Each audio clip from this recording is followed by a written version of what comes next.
I finally watched the much awaited Robert Eggers' take on Nosferatu because it released a little late here in India, and I've got to hand it to him. The son of a bitch did it. I absolutely loved it. It's a filthy gothic masterpiece that made for one of the most unique theatrical experiences that I have had the pleasure of witnessing. Now, though I'm not much of a horror film guy, primarily because of how easy it is to scare me, I am a huge fan of Eggers and his body of work. He's made some of my favorite films and is easily one of my favorite directors working today. So, of course, I was excited for his latest film, and that too a remake of the well known German expressionist classic. Unexpectedly, this film was great. The filmmaking on display here is masterful. The camera zips and sweeps around gracefully, taking a life of its own. It's almost Spielbergian how the camera moves here. But it most certainly knows when to slow down, to stop, to let a moment breathe, to let the terror in.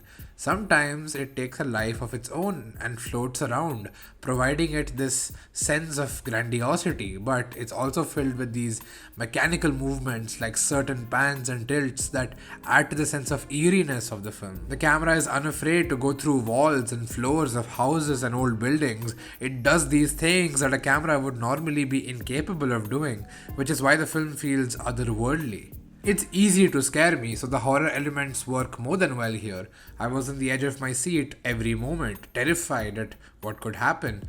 The excellent score and sound design add to that. It's got several transitions that are smoothly executed. In the scene where Thomas enters Orlok's castle, it's filled with these transitions where his location keeps changing. And it works not only because it adds to the creepiness of the castle, but because it manipulates time in a very interesting manner, heightening the subjectivity of the scene as we are put directly in Thomas's shoes and feel the dreamlike manner of his state of mind. The creativity and stylishness of the filmmaking has a very intentional purpose behind it.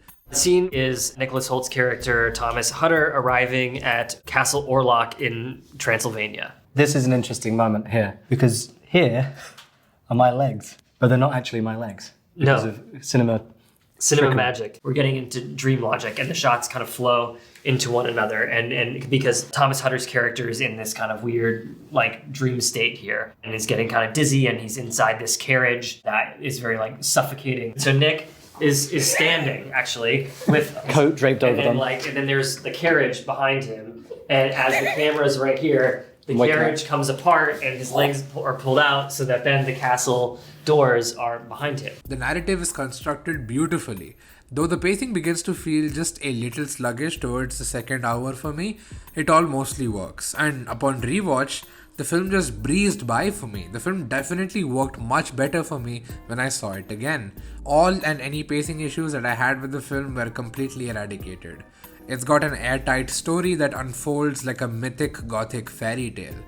And I have to say, this is also one of the most beautiful looking films of 2024. With its lifelessly cold blues and fiery warm yellow contrasts, it makes the world feel not only of its time period, but also a world filled with cold and lifeless dread. The film talks about how we should acknowledge and face the darkness that exists in the world if we are to tame or conquer it. It makes you question whether darkness is something that is prevalent within us or something that comes from beyond. How darkness is something that's a part of ourselves and how we must face it in order to gain a deeper understanding of human beings and other creatures that may stem as a result of said darkness. It forces us to ponder about our own selves and our own consciousness to see what lies underneath.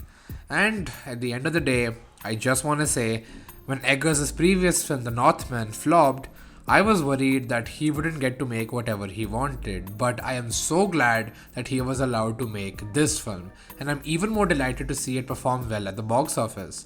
It's one of the rare instances where an author-driven piece of cinema is actually supported and championed by general audiences, and I could not be happier about it. This truly is one of the best films of 2024. Thank you guys for watching. Like, share, subscribe, you know the drill, and until next time, I'll see you later. Bye bye.